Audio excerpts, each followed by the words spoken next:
Hello everyone, आप सबका स्वागत है। हम लोग परसेंटेज के दूसरे सीट का सॉल्यूशन कर रहे हैं, जिसमें सवाल नंबर 13 तक पिछले वीडियो में कंप्लीट हो चुके हैं। आज के वीडियो में सवाल नंबर 14 से शुरू करते हैं। यदि एक वृत्त की त्रिज्या में 10% की वृद्धि की जाती है तो इसके क्षेत्रफल में कितनी वृद्धि होगी। इस सवाल को दो तरीके से किया जा सकता है। पहला तो सूत्र की सहायता से। सूत्र क्या होता है, देखिए, दो सक्सेसिव चेंज हो, द ए परसेंट और बी परसेंट, तो इसका नेट चेंज क्या होता है, नेट चेंज हो जाएगा A plus B plus A B बट्टा 100। ठीक है, इतना परसेंट। तो यहाँ परसेंटेज एकदम आसान है, 10% है, यहाँ पर रखेंगे 10 प्लस ए बी यानी 10 गुना 10 100 बट्टा 100।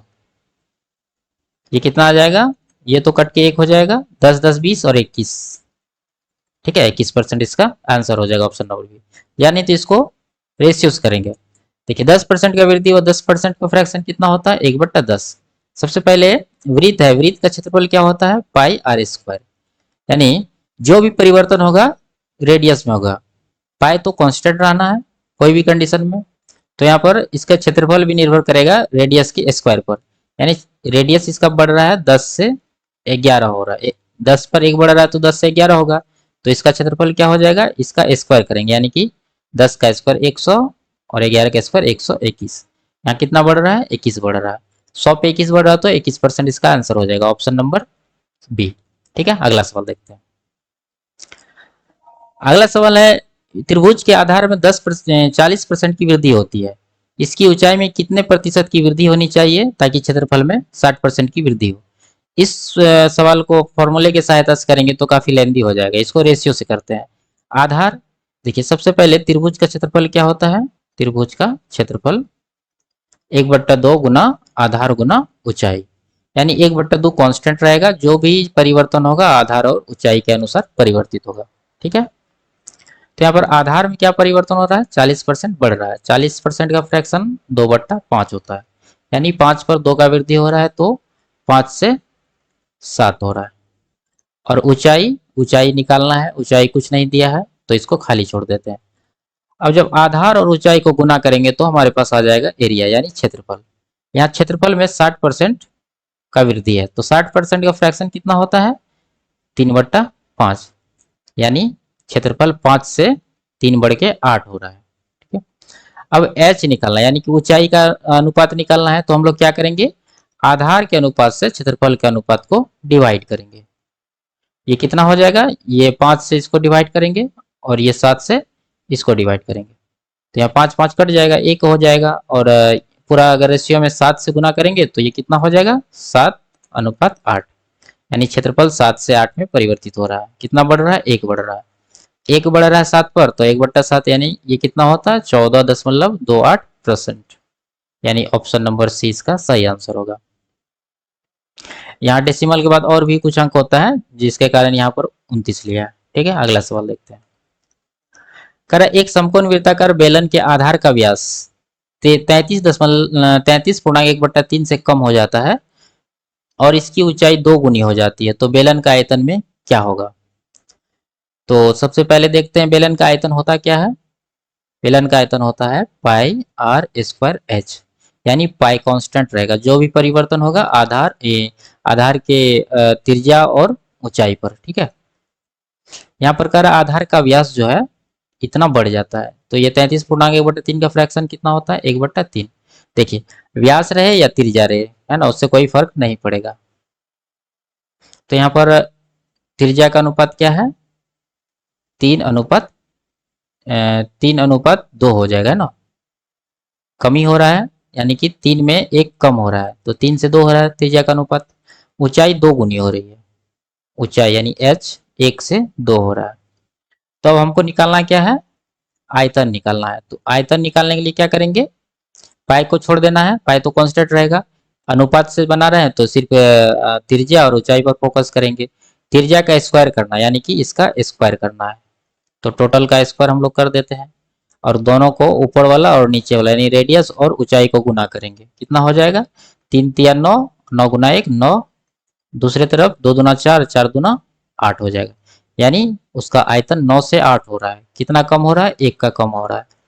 एक कम हो रहा है 9 पर, यानी 1/9 का परसेंटेज क्या होता है 11.1/9। ठीक है, या नहीं तो इसको आप इस तरह से निकाल सकते हैं 1/9 गुना 100%, उतना ही आएगा 11.1/9।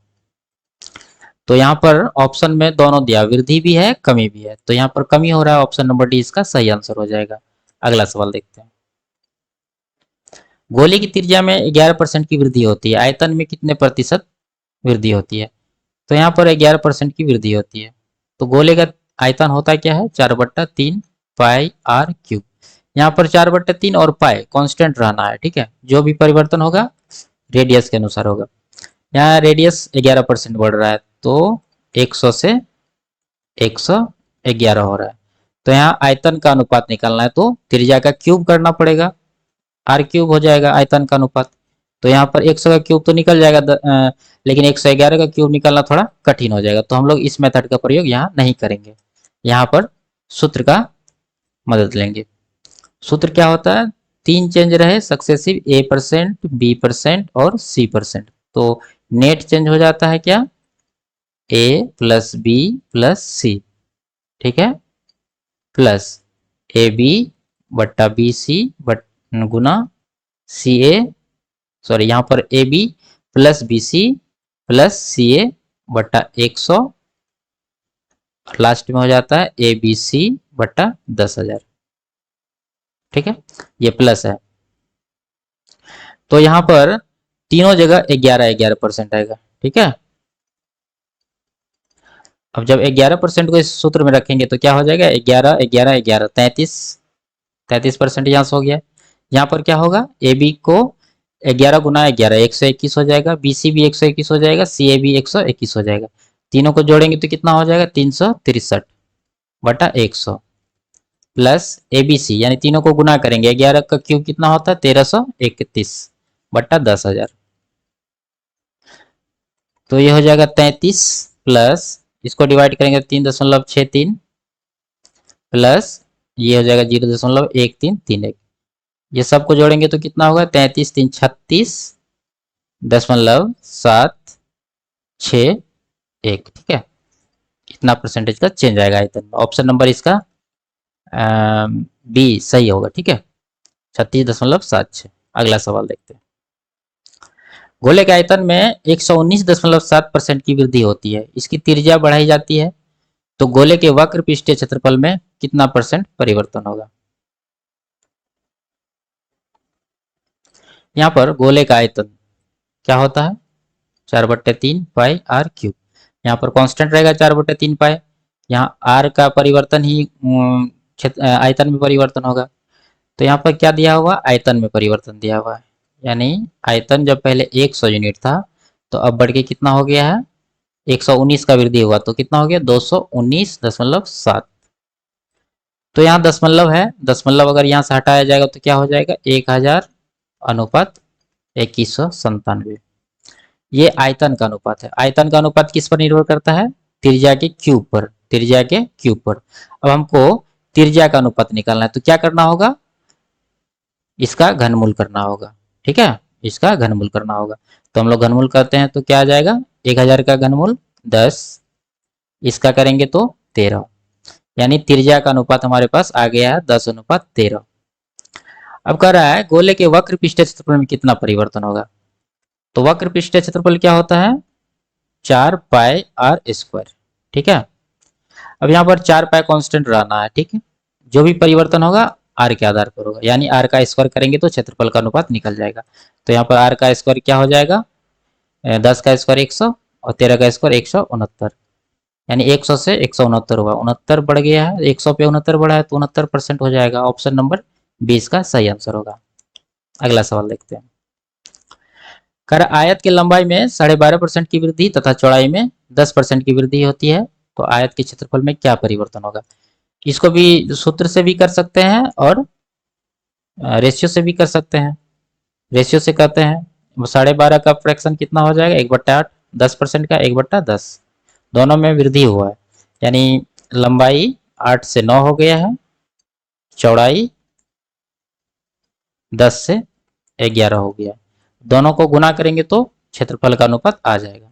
यहाँ पर 80 हो जाएगा और यहाँ पर 11 9 99 हो जाएगा। 80 से 99 19 बढ़ गया है, 19 बढ़ा है 80 पे, गुना 100% करेंगे तो ये कितना हो जाएगा, कटाते हैं 20 चौके 80, 20 पंचा 100, 19 पचा 95/4%, यानी ये कितना हो जाएगा 23.75%। ऑप्शन नंबर ए इसका सही आंसर होगा। अगला सवाल देखते हैं। एक वर्ग की भुजा में 33.1/3 बढ़ जाती है तो वर्ग के क्षेत्रफल में क्या परिवर्तन होगा। 33 पूर्णांक का फ्रैक्शन 1/3, वर्ग का क्षेत्रफल क्या होता है, एरिया होता है भुजा का स्क्वायर यानी कि ए का स्क्वायर, ठीक है। तो यहाँ पर भुजा में क्या परिवर्तन हुआ है, 3 से 1 बढ़ के 4 हुआ है, यानी कि 3 से 4 बढ़ गया। अब यहाँ पर क्षेत्रफल निकालना है, एरिया क्या हो जाएगा, इसका स्क्वायर कर देंगे, 3 तिया 9, 4 चौके 16, यानी 9 से 16 हुआ, 7 का वृद्धि हुआ है, 7 का वृद्धि हुआ है 9 पर, गुना 100% कर देंगे तो ये कितना हो जाएगा 700/9। ऑप्शन नंबर ए इसका सही आंसर होगा। अगला सवाल देखते हैं, ठीक है। ये बड़ी वाली ए जो है ये क्षेत्रफल है, ठीक है, यहाँ भी ये क्षेत्रफल को डिनोट करता है और ये भुजा को। अगला सवाल देखते हैं, कह रहा है एक वर्ग का क्षेत्रफल 44% बढ़ जाती है तो इसके भुजा में क्या परिवर्तन हुआ होगा, यानी क्षेत्रफल बड़ी ए 44% बढ़ जाती है, यानी 100 से 144 हो जाती है, तो भुजा का क्या होगा रेशियो। देखिए क्षेत्रफल क्या होता है, ए स्क्वायर, भुजा वर्ग का क्षेत्रफल भुजा का स्क्वायर होता है यानी ए स्क्वायर होता है। तो हमको भुजा का अनुपात निकालना है तो क्या करेंगे, क्षेत्रफल के अनुपात का वर्गमूल करेंगे, ठीक है। यानी 100 का वर्गमूल कितना हो जाएगा 10 और 144 का वर्गमूल 12, यानी भुजा जो है 10 से 12 में परिवर्तन हुआ होगा। 2 का परिवर्तन हुआ है 10 पर, यानी 2/10, ये होता है कितना 20%। 20% ऑप्शन नंबर सी इसका सही आंसर होगा, ठीक है। ये आज के वीडियो का आखिरी सवाल था, मिलते हैं अगले वीडियो में, तब तक के लिए बाय बाय, टेक केयर।